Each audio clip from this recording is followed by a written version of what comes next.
ಎಲ್ಲರಿಗೂ ನಮಸ್ಕಾರ. ಇವತ್ತು ನಾನು ಈ ವಿಡಿಯೋದಲ್ಲಿ ತುಂಬಾ ಸರಳವಾಗಿ ರುಚಿಯಾಗಿರುವಂತಹ ಮತ್ತು ಆರೋಗ್ಯಕರವಾಗಿರುವಂತಹ ಕ್ಯಾರೆಟ್ ಕರಿನ ಯಾವ ರೀತಿ ಮಾಡೋದಂತ ತೋರಿಸ್ತಿದ್ದೀನಿ. ಒಂದು 10 ನಿಮಿಷದಲ್ಲಿ ಇದನ್ನು ನೀವು ತಯಾರು ಮಾಡ್ಕೋಬೋದು. ಇದು ಚಪಾತಿ, ಅನ್ನಕ್ಕೆ, ಪೂರಿ, ಪರೋಟ ಎಲ್ಲದಕ್ಕೂ ತುಂಬಾ ರುಚಿಯಾಗಿರುತ್ತೆ ಇದು. ಸೊ ಒಂದು ಸ್ವಲ್ಪ ಖಂಡಿತ ಟ್ರೈ ಮಾಡಿ ನೋಡಿ, ಎಲ್ರಿಗೂ ತುಂಬಾ ಇಷ್ಟ ಆಗುತ್ತೆ ಇದು. ಸೊ ಜಟ್ಪಟ್ನಲ್ಲಿ ಮಾಡುವಂತಹ ರೆಸಿಪಿ. ಮನೆಯಲ್ಲಿ ತರಕಾರಿ ಇಲ್ಲ ಅಂದರೆ ಈ ರೀತಿ ನೀವು ಒಂದು ಸ್ವಲ್ಪ ಕ್ಯಾರೆಟ್ ಇತ್ತಂದರೆ ಟ್ರೈ ಮಾಡಿ ನೋಡಿ. ಈ ಕ್ಯಾರೆಟ್ ಕರಿ ಮಾಡೋದಕ್ಕೆ ನಾನಿಲ್ಲಿ ಮೊದಲಿಗೆ ಒಂದು ಕಡಾಯಿನಲ್ಲಿ 2-3 ಚಮಚ ಆಗುವಷ್ಟು ಎಣ್ಣೆ ಹಾಕ್ಕೊಂಡಿನಿ. ಎಣ್ಣೆ ಗರಮ್ ಆದಮೇಲೆ ಒಂದು ಸ್ವಲ್ಪನೇ ಜೀರಿಗೆ ಹಾಕ್ಕೊತಿದ್ದೀನಿ ಮತ್ತು ಒಂದು ಸ್ವಲ್ಪನೇ ಹಿಂಗೆ ಹಾಕ್ಕೊತಿದ್ದೀನಿ. ಹಿಂಗೆ ಇತ್ತಂದ್ರೆ ಹಾಕ್ಕೊಳ್ಳಿ, ಇಲ್ಲ ಅನ್ನೋದ್ರೆ ಸ್ಕಿಪ್ ಕೂಡ ಮಾಡ್ಕೋಬೋದು. ಮತ್ತು ಸ್ವಲ್ಪನೇ ದಾಲ್ಚಿನ್ನಿ ಹಾಕ್ಕೊತಿದ್ದೀನಿ. ಇವಾಗ ಜೀರಿಗೆ ಮತ್ತು ದಾಲ್ಚಿನ್ನಿ ಹುರ್ಕೊಂಡಾದಮೇಲೆ 1-2 ಈರುಳ್ಳಿನ ಸಣ್ಣದಾಗಿ ಕಟ್ ಮಾಡಿ ಹಾಕ್ಕೊತಿದ್ದೀನಿ. ಸಣ್ಣದಾಗಿ ಕಟ್ ಮಾಡಿ ಹಾಕ್ಕೊಳ್ಳಿ, ಗ್ರೇವಿ ತುಂಬಾ ಸರಿಯಾಗಿ ಬರುತ್ತೆ. ಓಕೆ, ಮೊದಲಿಗೆ ಈರುಳ್ಳಿ ನಾನು ಲೈಟಾಗಿ ಕೆಂಪಾಗೋ ತನಕ ಹುರ್ಕೊತಿದ್ದೀನಿ, ಅಥವಾ ಹಸಿ ವಾಸನೆ ಹೋಗೋ ತನಕ ಹುರ್ಕೊಂಡ್ರೆ ಸಾಕಾಗುತ್ತೆ ಇದ್ರದ್ದು. ಓಕೆ ನೋಡಿ, ಲೈಟಾಗಿ ಕೆಂಪಾಗಿದೆ ಈರುಳ್ಳಿ. ಒಂದು 3-4 ನಿಮಿಷ ಆಗೋ ತನಕ ನಾನು ಹುರ್ಕೊಂಡಿದ್ದೆ. ಇವಾಗ ಇದರಲ್ಲಿ ಒಂದು 4 ಟೊಮೆಟೊನ ನಾನು ಮಿಕ್ಸಿ ಜಾರ್ನಲ್ಲಿ ಪೇಸ್ಟ್ ಮಾಡ್ಕೊಂಡು ಹಾಕ್ಕೊತಿದ್ದೀನಿ. ಸ್ಮೂತಾಗಿರ್ಬೇಕು ಪೇಸ್ಟ್, ಆ ರೀತಿ ಪೇಸ್ಟ್ ಮಾಡ್ಕೊಂಡು ಹಾಕ್ಕೊಳ್ಳಿ. ಇವಾಗ ಇದರಲ್ಲಿ ಖಾರಕ್ಕೆ ಎಷ್ಟು ಬೇಕಷ್ಟು ರೆಡ್ ಖಾರದ ಪುಡಿ ಹಾಕ್ಕೊತಿದ್ದೀನಿ. ಸುಮಾರು 1 ಚಮಚ ಆಗುವಷ್ಟು ಹಾಕಿದ್ದೀನಿ. ಮತ್ತು 1 ಚಮಚ ಆಗುವಷ್ಟು ಧನಿಯಾ ಪೌಡರ್ ಹಾಕ್ಕೊತಿದ್ದೀನಿ. ಮತ್ತು ಅರ್ಧ ಚಮಚ ಆಗುವಷ್ಟು ಗರಂ ಮಸಾಲ ಹಾಕ್ಕೊತಿದ್ದೀನಿ. ಮತ್ತು 1/4 ಚಮಚ ಆಗುವಷ್ಟು ಅರಿಶಿಣ ಹಾಕ್ಕೊತಿದ್ದೀನಿ. ಮತ್ತು ರುಚಿಗೆ ತಕ್ಕಷ್ಟು ಉಪ್ಪು ಹಾಕ್ಕೊತಿದ್ದೀನಿ. ಮತ್ತು 1 ಚಮಚ ಆಗುವಷ್ಟು ಕಸೂರಿ ಮೇಥಿ ಹಾಕ್ಕೊತಿದ್ದೀನಿ. ನೀವು ಇದರಲ್ಲಿ ಎಲ್ಲ ಖಾರ ಉಪ್ಪು ಹೆಚ್ಚು ಕಮ್ಮಿ ಮಾಡ್ಕೋಬೋದು. ಸೊ ನೀವು ರುಚಿಗೆ ತಕ್ಕಂತೆ ಹೆಚ್ಚು ಕಮ್ಮಿ ಮಾಡ್ಕೊಳ್ಳಿ. ಇವಾಗ ಎಲ್ಲ ಸೇರಿಸಿ ಮಿಕ್ಸ್ ಮಾಡ್ಕೊತಿದ್ದೀನಿ. ಓಕೆ, ಇವಾಗ ಎಲ್ಲ ಸೇರಿಸಿ ಮಿಕ್ಸ್ ಮಾಡ್ಕೊಂಡು ನಾವು ಟೊಮೆಟೊ ಹಸಿದೇ ಪೇಸ್ಟ್ ಮಾಡ್ಕೊಂಡು ಹಾಕ್ಕೊಂಡಿರ್ತೀವಲ್ಲ, ಹೀಗಾಗಿ ಇದು ಸರಿಯಾಗಿ ಮೊದಲಿಗೆ ಮಸಾಲ ಹುರ್ಕೋಬೇಕಾಗುತ್ತೆ. ಹೀಗಾಗಿ ಅಥವಾ ಎಣ್ಣೆ ಸಪ್ರೇಟ್ ಆಗಬೇಕು, ಅಲ್ಲಿ ತನಕ ಇದನ್ನು ಹುರ್ಕೋಬೇಕಾಗುತ್ತೆ. ಇವಾಗ ಇದು ಮೀಡಿಯಮ್ ಗ್ಯಾಸ್ನಲ್ಲಿ ನಾನು ಮುಚ್ಚಿಡ್ತಿದ್ದೀನಿ. ಓಕೆ ನೋಡಿ, ಒಂದು 4 ನಿಮಿಷ ಆಗೋ ತನಕ ಮುಚ್ಚಿಟ್ಟಿದ್ದ. ಸೊ ಇವಾಗ ಮತ್ತೆ ಒಂದು ಸ್ವಲ್ಪ ಮಿಕ್ಸ್ ಮಾಡ್ಕೊಂಡು ಮತ್ತೆ 1-2 ನಿಮಿಷ ಆಗೋ ತನಕ ಮುಚ್ಚಿಡ್ತಿದ್ದೀನಿ. ಅಂದರೆ ಲೈಟಾಗಿ ಎಣ್ಣೆ ಸಪ್ರೇಟ್ ಆಗಿದೆ ಇದು.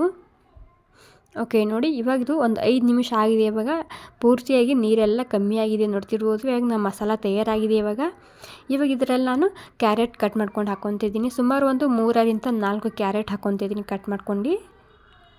ಓಕೆ, ಎಲ್ಲ ಸೇರಿಸಿ ಮಿಕ್ಸ್ ಮಾಡ್ಕೊತಿದ್ದೀನಿ. ಓಕೆ ನೋಡಿ, ಎಲ್ಲ ಸೇರಿಸಿ ಮಿಕ್ಸ್ ಮಾಡ್ಕೊಂಡಾದ್ಮೇಲೆ ಇಲ್ಲಿ ಗ್ರೇವಿಗೆ ಎಷ್ಟು ಬೇಕಷ್ಟು ನೀರನ್ನ ಹಾಕ್ಕೊತಿದ್ದೀನಿ. ನೀವಿಲ್ಲಿ ನೋಡ್ಕೊಂಡು ನೀರನ್ನ ಹಾಕ್ಕೊಳ್ಳಿ. ನಿಮ್ಗೆ ಯಾವ ರೀತಿ ಬೇಕು ಗ್ರೇವಿ ಆ ರೀತಿ ನೀರನ್ನ ಹಾಕ್ಕೋಬೋದು ನೀವಿಲ್ಲಿ. ಮತ್ತು ಕ್ಯಾರೆಟ್ ಕೂಡ ಹಸಿದೇ ಹಾಕಿರ್ತೀವಲ್ಲ, ಹೀಗಾಗಿ ಕ್ಯಾರೆಟ್ ಬೇಯೋದಕ್ಕೆ ಕೂಡ ನೀರು ಬೇಕಾಗುತ್ತೆ ಇಲ್ಲಿ ಒಂದು ಸ್ವಲ್ಪ. ಓಕೆ ನೋಡಿ, ನಾನು ಮತ್ತೆ ಒಂದು ಸ್ವಲ್ಪನೇ ನೀರು ಹಾಕ್ಕೊತಿದ್ದೀನಿ. ಅಂದರೆ ನೀವು ಗಟ್ಟಿ ಬೇಕು ತಿಳಿಬೇಕು ನೋಡ್ಕೊಂಡು ನೀರನ್ನ ಹಾಕ್ಕೊಳ್ಳಿ. ಓಕೆ ನೋಡಿ, ಎಲ್ಲ ಸೇರಿಸಿ ಮಿಕ್ಸ್ ಮಾಡ್ಕೊಂಡಾಗಿದೆ. ಮತ್ತು ಇವಾಗ ಕ್ಯಾರೆಟ್ ಬೇಯಬೇಕಲ್ವ, ಹೀಗಾಗಿ ಮತ್ತೆ ಒಂದು 3-4 ನಿಮಿಷ ಆಗೋ ತನಕ ನಾನು ಮಿಕ್ಸ್ ಮಾಡ್ಕೊಂಡು ಮೀಡಿಯಮ್ ಗ್ಯಾಸ್ನಲ್ಲಿ ಮುಚ್ಚಿಡ್ತಿದ್ದೀನಿ. ಓಕೆ ನೋಡಿ, ಒಂದು 5 ನಿಮಿಷ ಆಗೋ ತನಕ ನಾನು ಇದನ್ನು ಮುಚ್ಚಿಟ್ಟಿದ್ದ. ಪೂರ್ತಿಯಾಗಿ ಎಣ್ಣೆ ಸಪ್ರೇಟ್ ಆಗಿದೆ ನೋಡ್ತಿರ್ಬೋದು. ಇವಾಗ ಎಲ್ಲ ಸೇರಿಸಿ ಮಿಕ್ಸ್ ಮಾಡ್ಕೊತಿದ್ದೀನಿ ಒಂದು ಸ್ವಲ್ಪ. ಓಕೆ ನೋಡಿ, ಎಣ್ಣೆ ಸಪ್ರೇಟ್ ಆಗಬೇಕು ಅಥವಾ ಇಲ್ಲಿ ಕ್ಯಾರೆಟ್ ಬೇಯಬೇಕು, ಅಲ್ಲಿ ತನಕ ಇದನ್ನು ಕುದಿಸ್ಬೇಕಾಗುತ್ತೆ. ಓಕೆ ನೋಡಿ, ಕ್ಯಾರೆಟ್ ಬೆಂದಿದೆ ಇವಾಗ ನೋಡ್ತಿರ್ಬೋದು. ಸೊ ಇವಾಗ ಕೊನೆಯಲ್ಲಿ ಕ್ಯಾರೆಟ್ ಬೆಂದಾದ್ಮೇಲೆ ಇದಕ್ಕೆ ಸಣ್ಣ ಕಪ್ಪಲ್ಲಿ 1 ಕಪ್ ಆಗುವಷ್ಟು ಕಾಯಿ ಹಾಲು ಹಾಕ್ಕೊತಿದ್ದೀನಿ. ಹಸಿ ತೆಂಗಿನಕಾಯಿ ಹಾಲು ಹಾಕ್ಕೊತಿದ್ದೀನಿ.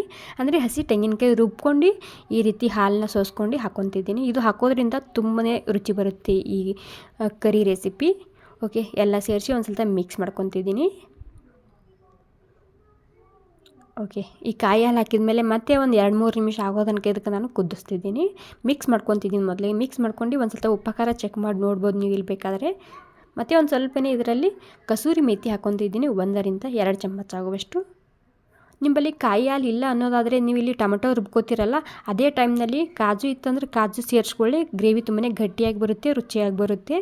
ಓಕೆ, ಕಾಯಿ ಹಾಲು ಹಾಕಿದ್ಮೇಲೆ ಮತ್ತೆ ಒಂದು 2 ನಿಮಿಷ ಆಗೋನ್ಕ ನಾನು ಕುದಿಸಿದ್ದೆ. ಸೊ ನೋಡಿ, ನಮ್ಮ ಕ್ಯಾರೆಟ್ ಕರಿ ತಯಾರಾಗಿದೆ. ಇವಾಗ ಇದು ನೀವು ಅನ್ನಕ್ಕೆ, ಚಪಾತಿಗೆ, ರೊಟ್ಟಿಗೆ, ಪೂರಿ, ಪರೋಟ ಎಲ್ಲದಕ್ಕೂ ತಿನ್ಬೋದು. ಓಕೆ, ಮತ್ತೆ ಒಂದು ಸ್ವಲ್ಪ ನಾನಿಲ್ಲಿ ಕೊತ್ತಂಬರಿ ಸೊಪ್ಪು ಹಾಕ್ಕೊತಿದ್ದೀನಿ ಸಣ್ಣದಾಗಿ ಕಟ್ ಮಾಡ್ಕೊಂಡು. ಇವಾಗ ಎಲ್ಲ ಸೇರಿಸಿ ಮಿಕ್ಸ್ ಮಾಡ್ಕೊತಿದ್ದೀನಿ ಒಂದು ಸ್ವಲ್ಪ. ವಾವ್ ನೋಡಿ, ಎಷ್ಟು ಸರಿಯಾಗಿ ಕಾಣ್ತಿದೆ ಅಲ್ವಾ. ಸೊ ನಿಮಗೆ ಇಲ್ಲಿ ಮೊದಲೇ ಹೇಳಿದಾಗೆ ನೀವು ಇದು ಚಪಾತಿ, ರೊಟ್ಟಿ, ಪೂರಿ, ಪರೋಟ ಎಲ್ಲದಕ್ಕೂ ತಿನ್ಬೋದು. ಸೊ ಒಂದು 10-15 ನಿಮಿಷದಲ್ಲಿ ಈ ರೆಸಿಪಿನ ನೀವು ಮಾಡ್ಕೋಬೋದು. ತುಂಬಾ ರುಚಿಯಾಗಿ ಬರುತ್ತೆ ಮತ್ತು ತುಂಬಾ ಆರೋಗ್ಯಕರವಾಗಿರುವಂತಹ ರೆಸಿಪಿ ಕೂಡ ಹೌದು. ಇದು ಇಲ್ಲಿ ಮಹಾರಾಷ್ಟ್ರದಲ್ಲಿ ಮಾಡುವಂತಹ ಸೂಪರ್ ಟೇಸ್ಟ್ ಇರುವಂತಹ ರೆಸಿಪಿ. Thank you.